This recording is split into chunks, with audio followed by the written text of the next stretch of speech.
जय हिंद दोस्तों, स्वागत है आप सबको आपका अपना यूट्यूब चैनल स्काई क्लास में। दोस्तों, जैसा कि हम पिछले क्लास में विषय सूची के बारे में चर्चा कर चुके हैं। दोस्तों, विषय सूची क्लास 10th का जो है class 10th Bihar board BSEB का जो एग्ज़ाम्स 2027 में देने वाले हैं आप लोग, जो 2027 में आप लोग एग्ज़ाम देने वाले हैं, उन लोगों के लिए विषय सूची हम बता चुके हैं कि आप साइंस सब्जेक्ट से कौन कौन से चैप्टर पूछे जाएंगे। यानी साइंस में फिजिक्स, केमिस्ट्री और बायोलॉजी से कौन कौन से चैप्टर से क्वेश्चन पूछेंगे या कौन कौन से चैप्टर पढ़ना है आपको, वो चीज़ मैं बता दिया हूँ पिछले वीडियो में। ठीक है, इस वीडियो में हम केमिस्ट्री का पहला चैप्टर जो है रासायनिक अभिक्रिया समीकरण, उसको हम अध्ययन करेंगे इस वीडियो में। तो दोस्तों, वीडियो बहुत इम्पोर्टेंट होने वाला, यदि 10th की तैयारी कर रहे हैं 2027 के लिए, साथ ही किसी भी कंपटीशन की तैयारी कर रहे हैं, तो उनके लिए बहुत इम्पोर्टेंट क्लास है। क्योंकि एनसीईआरटी बुक्स है ना, एनसीईआरटी बुक्स का ये थ्योरी है, एनसीईआरटी बुक्स का थ्योरी चल रहा है। ठीक है, तो NCERT books line by line हम आप लोगों के बीच अध्ययन कराएंगे। ठीक है, लाइन बाय लाइन आप लोगों को अध्ययन कराएंगे। ठीक है, कहीं भी किसी तरह की दिक्कत नहीं होगी आपको, चाहे कंपटीशन की तैयारी करें, चाहे बिहार बोर्ड 10th की तैयारी करें। ठीक है, तो आइए शुरुआत करते हैं क्लास को। देख लीजिए, पहला चैप्टर है केमिस्ट्री का, ये पहला चैप्टर है क्लास 10th का। तो पहला चैप्टर है रासायनिक अभिक्रिया एवं समीकरण। रासायनिक अभिक्रिया एवं समीकरण को जानने से पहले आप लोग पिछले कक्षा में क्लास 9th में बहुत कुछ पढ़े होंगे। क्या पढ़े होंगे? रासायनिक परिवर्तन पढ़े होंगे, भौतिक परिवर्तन पढ़े होंगे, अभिक्रिया के बारे में पढ़े होंगे, यानी बहुत सारे कुछ आप पढ़े होंगे। ठीक है, तो इस क्लास में यानी कि 10th में उसका अभिक्रिया किस तरह से होगा, समीकरण किस तरह से लिखेंगे, है ना, कितने प्रकार के समीकरण हैं, बहुत सारी इसमें जानकारी लेंगे हम। ठीक है, तो सबसे पहले समझ लेते हैं, कुछ दैनिक जीवन की घटनाएं के बारे में समझ लेते हैं। तो आइए, क्या है, कहता है अपने दैनिक जीवन की निम्नलिखित परिस्थितियों पर ध्यान दीजिए और विचार कीजिए। क्या ध्यान दीजिए और विचार कीजिए? कहता है क्या होता है जब जब का मतलब क्वेश्चन, क्या होता है जब। ठीक है, मतलब क्या समझ गए? कहता है क्या होता है जब, मतलब गर्मियों में कमरे के ताप पर दूध को खुला छोड़ दिया जाए। अगर गर्मी के मौसम चल रहा है अभी, इसमें क्या करेंगे कि कमरे के ताप पर दूध को खुला छोड़ देंगे। हम दूध को गर्म नहीं करेंगे, किसी भी बर्तन में रख देंगे, तो क्या होगा, उसका क्या परिणाम आएगा। दूसरा कहता है लोहे का तवा अथवा तसला अथवा कील को आर्द्र वायु में खुला छोड़ दिया जाए। आर्द्र वायु का मतलब चाहे लोहे की वस्तु बना हो, चाहे कील हो या तसला हो, उसको क्या करेंगे, खुली वायु में, मतलब ज़मीन पे कहीं रख देंगे, तो उसमें क्या परिवर्तन आएगा, क्या हो जाएगा। अंगूर का किण्वन होना, अंगूर को छोड़ देंगे वैसे ही, अंगूर को रख दीजिए बाहर वैसे ही, तो उसका क्या परिवर्तन आएगा। भोजन पकाया जाता है तब क्या परिवर्तन होता है। हमारा शरीर भोजन को पचा लेता है, हम सांस लेते हैं, ये सब क्या है, एक न एक परिवर्तन के कारण होता है, किसी न किसी परिवर्तन के कारण ऐसा होता है। ठीक है, तो इसका एक ही रीजन है कि रासायनिक परिवर्तन या रासायनिक अभिक्रिया। ठीक है, आइए समझते हैं। ठीक है, आगे क्या कर रहा है,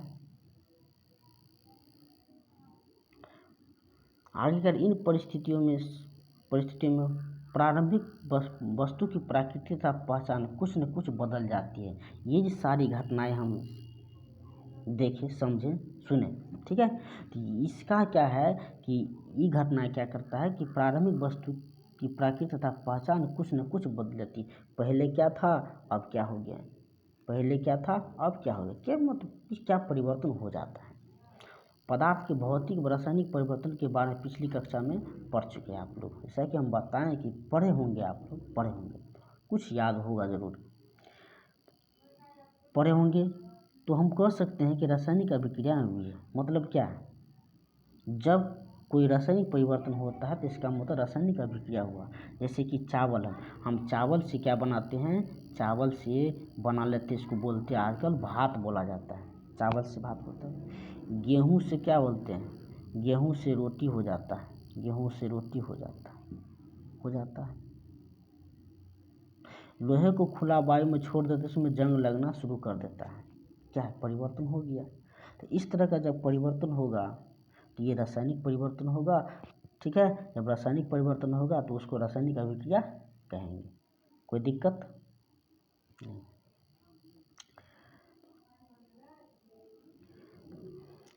आप शायद सोच रहे होंगे कि रासायनिक अभिक्रिया का वास्तविक अर्थ क्या है। रासायनिक अभिक्रिया का वास्तविक अर्थ क्या होगा, आप ये सोच रहे होंगे ना, रासायनिक अभिक्रिया का वास्तविक अर्थ क्या होता है।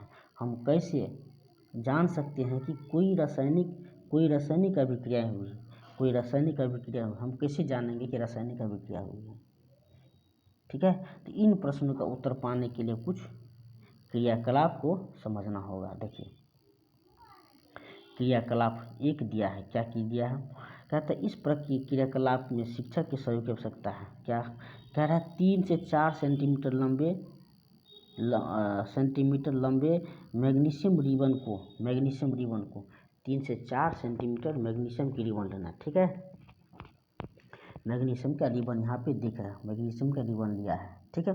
रिबन को रेगमाल से रगड़ के साफ करते हैं, रेगमाल कोई पेपर होता है, ठीक है, उससे रगड़ करके साफ कर देता है। इसे चिमटे से पकड़कर स्पिरिट लैंप या बर्नर से इसका दहन कर, यहाँ पे देख रहे दहन करा रहा है, एक चिमटा से पकड़ के इसको दहन करा रहा है। तथा इसे बनी राख को एक वाच ग्लास में इकट्ठा कर, यहाँ पे एक वाच ग्लास है, इसका राख जो होता है इसमें इकट्ठा कर रहा है।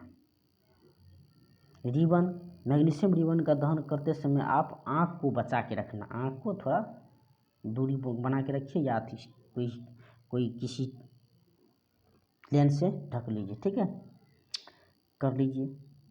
इसका परिणाम क्या आता है ये भी देख लीजिए। तो क्या होता है, तो आपने देखा होगा कि चमकदार श्वेत लौ के साथ मैग्नीशियम रिबन का दहन होता है। जब इस तरह का जो क्रियाकलाप करिएगा ना, तो श्वेत लौ जो होता है, चमकदार श्वेत लौ के साथ मैग्नीशियम का रिबन क्या होता है, जलने लगता है। दहन का मतलब जलना, जलने लगता है, और यह श्वेत चूर्ण में परिवर्तित हो जाता है। श्वेत का मतलब उजला, चूर्ण में परिवर्तित हो जाता है।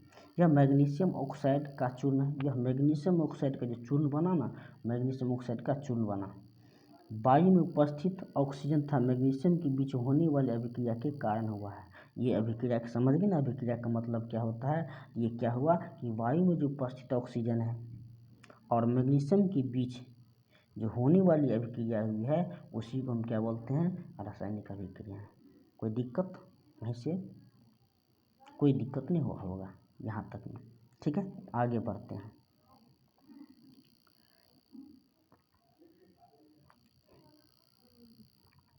एक क्रियाकलाप और दिया है, कहते एक शंक्वाकार पलाश या प्रखनली में दानेदार जिंक ले लीजिए। यहाँ पे एक प्रखनली दिया है, इसमें क्या करता है कि दानेदार जिंक ले लिया, इसे तनुष हाइड्रोक्लोरिक अम्ल या सल्फ्यूरिक अम्ल मिला दीजिए। यहाँ पे दे दिया, देख रहे हैं, ये जस्ता है, दानेदार जस्ता, इसमें तनुष सल्फ्यूरिक अम्ल इसमें मिला दिया है, घोल मिला दिया। अम्ल का इस्तेमाल सावधानी से करना है, ठीक है, ये ध्यान रखें। क्या जस्ते के दोनों ओर के आसपास कुछ होता दिखाई दे रहा है, जस्ता के आसपास कुछ होता दिखाई दे रहा है। शंक्वाकार पलाश या प्रखनली को स्पर्श कीजिए, शंक्वाकार पलाश या प्रखनली जो है उसको स्पर्श करते हैं, इसको क्या करता है, स्पर्श करता है। क्या इसके तापमान में कोई परिवर्तन हुआ है, क्या परिवर्तन हुआ है। तो ऊपर दी गई क्रियाकलापों के आधार पर हम कह सकते हैं कि निम्न किसी भी परीक्षण की सहायता से हम निर्धारित कर सकते हैं कि एक रासायनिक अभिक्रिया हुई, यानी परिवर्तन का होना, किसी भी चीज़ में परिवर्तन का होना, वो रासायनिक अभिक्रिया हो जाता है। अवस्था में परिवर्तन हो गया, रंग में परिवर्तन हो गया, गैस का निकास या उत्सर्जन हो गया, देख रहे गैस निकल रहा है, ताप में परिवर्तन हो गया, ये क्या है, ये रासायनिक अभिक्रिया के कारण ऐसा हुआ है। कोई दिक्कत चलिए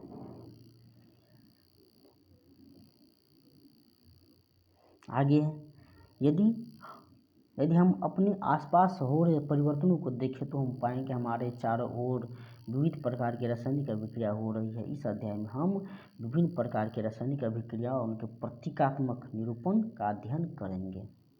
कोई दिक्कत?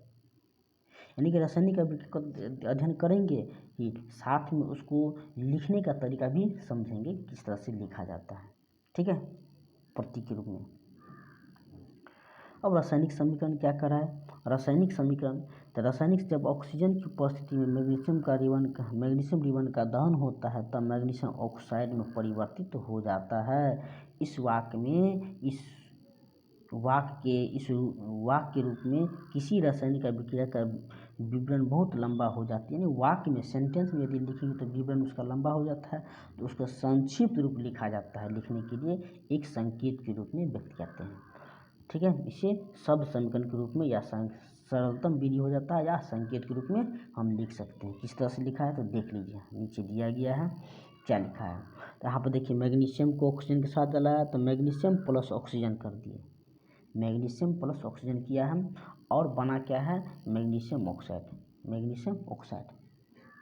ठीक है, मैग्नीशियम को ऑक्सीजन के साथ अभिक्रिया कराया है, जलाया है, तो क्या किया है?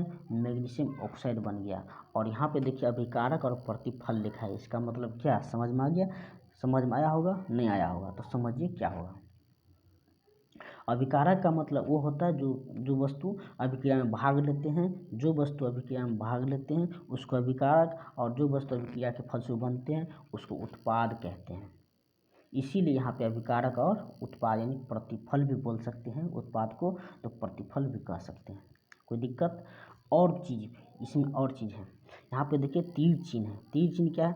तीर चिन्ह क्या करता है? तीर चिन्ह दिशा दिखाता है कि किस दिशा में अभिक्रिया हुई है, किस दिशा में अभिक्रिया हो रही है। तो अभिक्रिया दाईं तरफ हो रही है, अभिक्रिया दाईं तरफ हो रही है। ठीक है, मैग्नीशियम और ऑक्सीजन का अभिक्रिया कराया तो मैग्नीशियम ऑक्साइड बन गया। ठीक है, तो ये भी चीज़ ध्यान रखना है। कोई दिक्कत?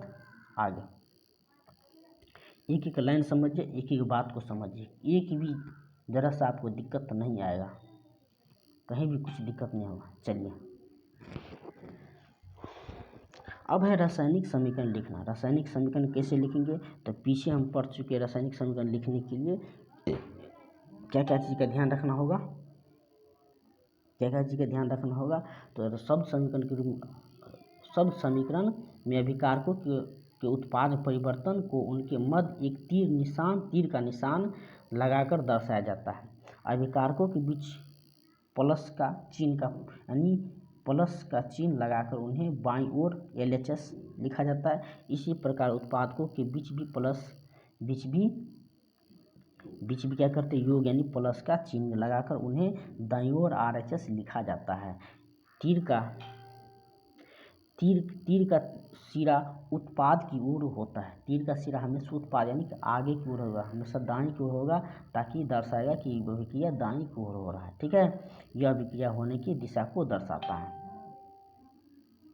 ठीक है, उसी को कैसे लिखा है? तो यहाँ पर नीचे में देख सकते हैं, Mg+O2 और अभिक्रिया का चिन्ह निशान दिया है, किधर हो रहा है दिशा? MgO हो गया। क्या हो गया? MgO हो गया। कोई दिक्कत? यहाँ तक समझने में? चलिए आगे बढ़ते हैं। अब यहाँ देखें, तीर के निशान के बाईं और तथा दाईं ओर के तत्वों के परमाणु संख्या की गिनती कर उनकी तुलना करते हैं। अब यहाँ देखिए कि तुलना का मतलब बराबर देखना है कि दोनों बराबर है कि नहीं। क्या दोनों ओर तत्वों के परमाणु संख्या समान है? यदि है तो समीकरण संतुलित है, यदि नहीं है तो समीकरण असंतुलित है। जैसा कि एक आसान भाषा में आप समझिएगा, मार्केट में आप जाते होंगे किसी भी तरह की वस्तु खरीदने के लिए, तो आप दुकानदार को देखते होइएगा कि तराजू से तौलता है। कैसे तौलता है? तराजू इस तरह का होता है, यहाँ पे तराजू होता है और यहाँ भी तराजू होता है, यहाँ से भी होता है। यहाँ से केजी का प्रयोग करता है, यहाँ वस्तु देता है। तो वस्तु देता है तो यहाँ पे ये देखता है कि डंडा सीधा है कि नहीं, यानी बराबर में है कि नहीं। अगर ये बराबर में है तो दो माना जाता है कि संतुलित, यानी कि बराबर होगी, 1 केजी के बराबर हो गया। यदि थोड़ा बड़ा है या इधर ज़्यादा है या इधर ज़्यादा है तो असंतुलित को असंतुलित देखा जाता है। तो वहाँ पे क्या करता है, संतुलित करने के लिए वस्तु का हेरा फेरी करता है। ठीक है, उसी प्रकार समीकरण में भी संतुलित और असंतुलित का महत्व देखा जाता है। ठीक है, संतुलित है या नहीं उसका महत्व देखा जाता है, क्योंकि समीकरण के दोनों ओर का दरमियान बराबर नहीं है। अब यहाँ देखिए mg प्लस O2 है, तो mg है, ये दोनों ओर बराबर नहीं है। कैसे नहीं है, mg plus O2, mg O हो गया। अब यहाँ देखिए O2 दूगो है, O दूगो है, mg एगो है। यहाँ पे देखिए mg प्लस O, तो यहाँ पे एगो है तो संतुलित नहीं है। यहाँ पे इसमें 2 लगाना, यहाँ पे 2 लगाना होगा तो 2mg होगा, यहाँ भी 2 लगाइएगा तब संतुलित होगा। आगे भी इस चीज़ को सीखेंगे, ये संतुलित नहीं है तो किस तरह से संतुलित करेंगे। ठीक है, चलिए अब संतुलित रासायनिक समीकरण का महत्व क्या होता है। महत्व क्या होता है, आपको दरमियान के संरक्षण का नियम स्मरण करना होगा, जिसका आपने 9वीं कक्षा में अध्ययन किया था।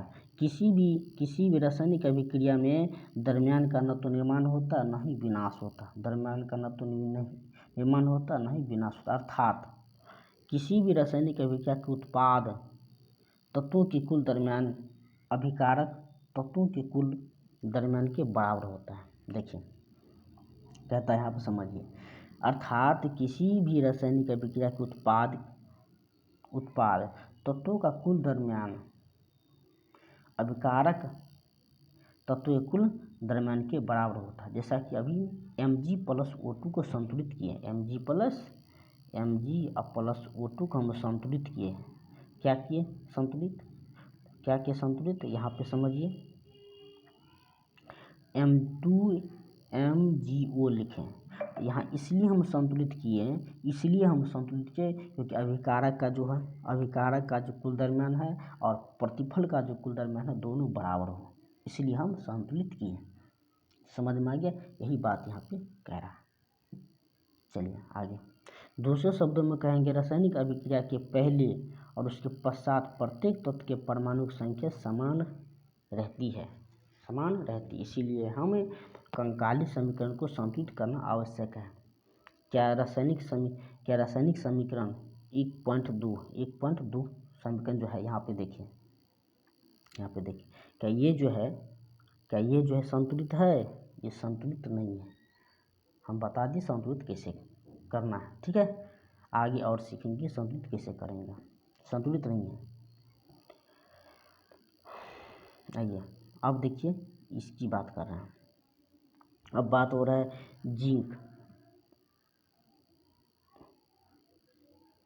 अब यहाँ एक समीकरण दे रखा है, जिंक प्लस सल्फ्यूरिक अम्ल को अभिक्रिया कराया, दोनों को अभिक्रिया कराया तो जिंक सल्फेट और हाइड्रोजन बना है। जिंक सल्फेट और हाइड्रोजन बना है। तो इसको संकेत में भी लिखा गया है। कैसे, तो यहाँ पे Zn जिंक को Zn बोलते हैं और सल्फ्यूरिक अम्ल को H2SO4 बोलते हैं।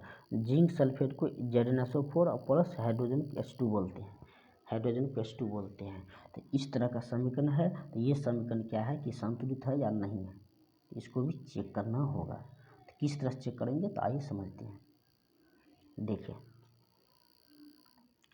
समझने के लिए आपको देख लीजिए, यहाँ पे इस तरह कराना दीजिए। ठीक है, अब यहाँ देखिए,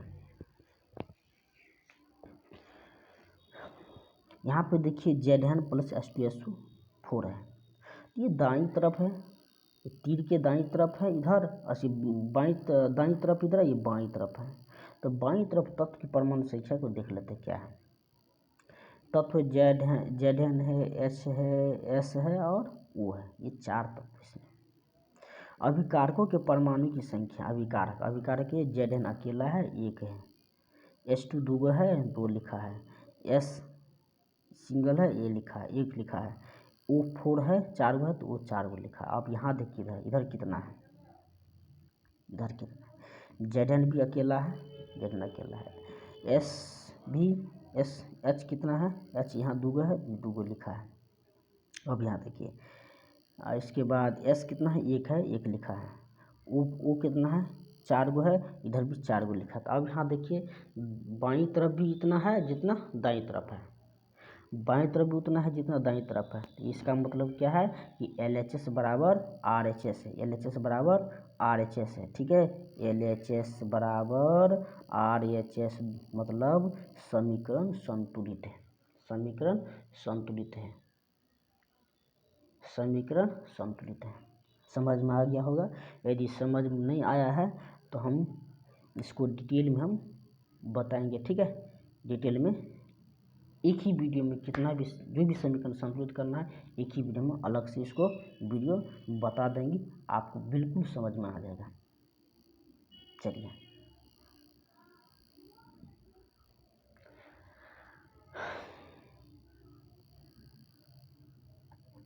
अगला है Fe plus H2O, Fe plus H2O को अभिक्रिया कराया तो Fe3O4 प्लस H2 क्या ये समीकरण संतुलित है?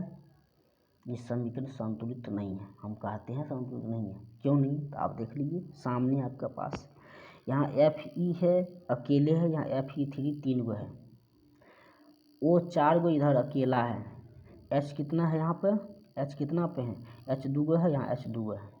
ये संतुलित कतई नहीं, इसको संतुलित करना है, संतुलित करना है। यहाँ पे लिख दिया गया है, देखिए Fe अकेले है, H 2 गो है, O अकेले है, इधर इधर इधर इधर की बात कर रहे हैं। इधर देखिए F3 है, O 4 गो है और H 2 गो है, संतुलित कतई नहीं है। इधर 1 है, इधर 3 है, इधर 2 है, इधर 2 है और इधर 1 है, इधर 4 है, संतुलित नहीं। इसको संतुलित कैसे करेंगे, यही तो मेन चीज़ है, ठीक है। चलिए समझते हैं, समझ लेते हैं किस तरह से करना है संतुलित। आइए समझते हैं।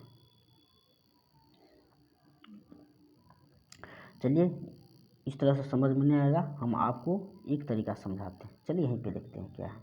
देखिए समीकरण आपके पास यहाँ पे देखिए Fe प्लस 4H2O प्लस इतना और इतना, क्या ये सही संतुलित है? ये भी संतुलित। हम लिखते हैं यहाँ पे देखिए Fe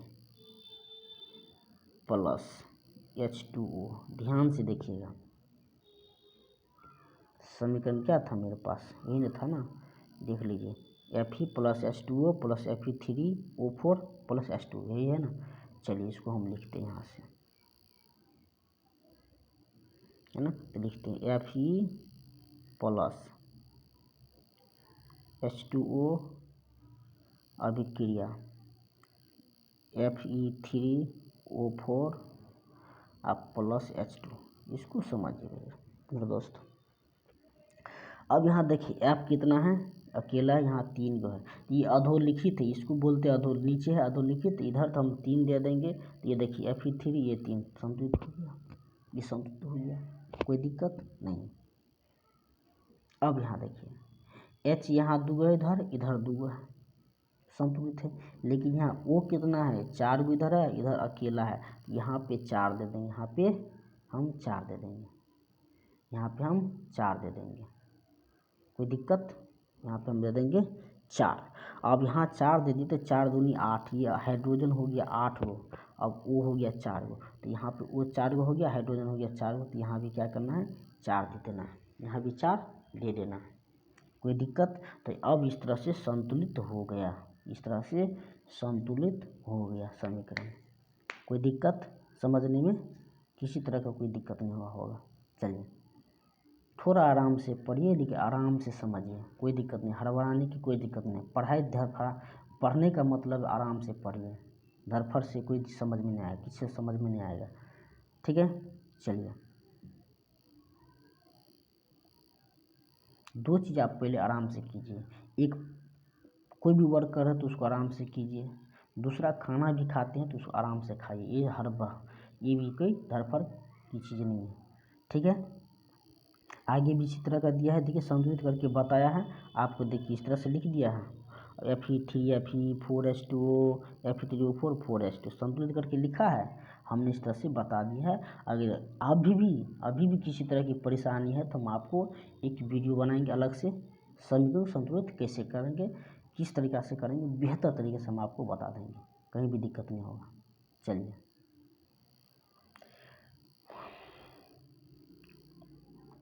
अब इसी समीकरण को भौतिक अवस्था के संकेत लिखना किस तरह से समझेंगे, तो आइए देखते हैं, उसको भी समझ लीजिए। ठीक है, चलिए।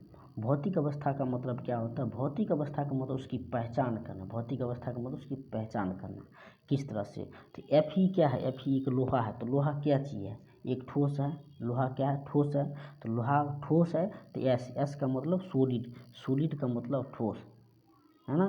तो ठोस को S से सूचित करेंगे।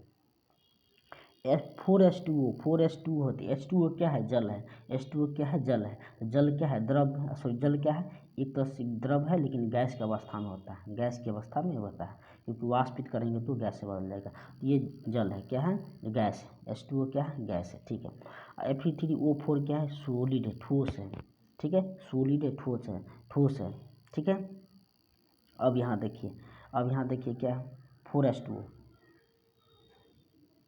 है ना। यहाँ पे देखिए हाइड्रोजन भी गैस है, ऑक्सीजन भी गैस है, दोनों गैस ही है। अब यहाँ देखिए H2 है, ये भी गैस है। तो गैस को जी से सूचित करेंगे, सॉलिड को, ठोस को एस से सूचित करेंगे, और लिक्विड को एल से, लिक्विड को एल से सूचित करेंगे, है ना। लिक्विड को एल से सूचित करेंगे। कोई दिक्कत, इस तरह की कोई परेशानी नहीं। ठीक है। अब चलिए, तो इस तरह का यहाँ पे दिया है, एक समीकरण दिया है, क्या? Oxygen plus CO plus 2H2O को अभिक्रिया करके CH3 और OH, CH3 और OH अभिक्रिया करके हुआ। ठीक है। अब यहाँ दे C6CO2 प्लस 12H2O, ये क्या है? C6CO2 प्लस 12H2O को सूर्य के प्रकाश में अभिक्रिया कराया है, तो C6H12O6 plus 6O2 plus 6H2O बना। यानी कि ये क्या है पता है? ये ग्लूकोज हो गया, और ये जल हो गया, और ये कार्बन को जल से अभिक्रिया करा। तो कोई दिक्कत नहीं, दिक्कत। चलिए, आज की वीडियो में इतना ही तक, मिलते हैं नेक्स्ट वीडियो में। क्या है कि रासायनिक समीकरण के प्रकार, रासायनिक समीकरण के जो प्रकार है, अगले वीडियो में हम नेक्स्ट वीडियो में, ठीक है, नेक्स्ट वीडियो में हम रासायनिक समीकरण के प्रकार को सीखेंगे। ठीक है, तो आज के दिन यहीं तक, मिलते हैं नेक्स्ट वीडियो में। ठीक है, यदि वीडियो अच्छा लगे हैं तो लाइक कीजिएगा, चैनल को सब्सक्राइब करके दोस्तों के पास भी शेयर कीजिएगा। दोस्तों, आप किसी भी एग्ज़ाम की तैयारी कर रहे हैं, चाहे 10th का बिहार बोर्ड की तैयारी करें, उसके लिए तो रामबाण है, और कंपटीशन का भी तैयारी करें तो उसके लिए भी बेहतर है। लाइन बाय लाइन हम NCERT आपको पढ़ाएंगे। देख ले, रीप्रिंट 26-27 से, रीप्रिंट 26-27 का बुक है, ओरिजिनल बुक है। चलिए, तो मिलते हैं नेक्स्ट वीडियो में, तब तक के लिए जय हिंद, वंदे मातरम।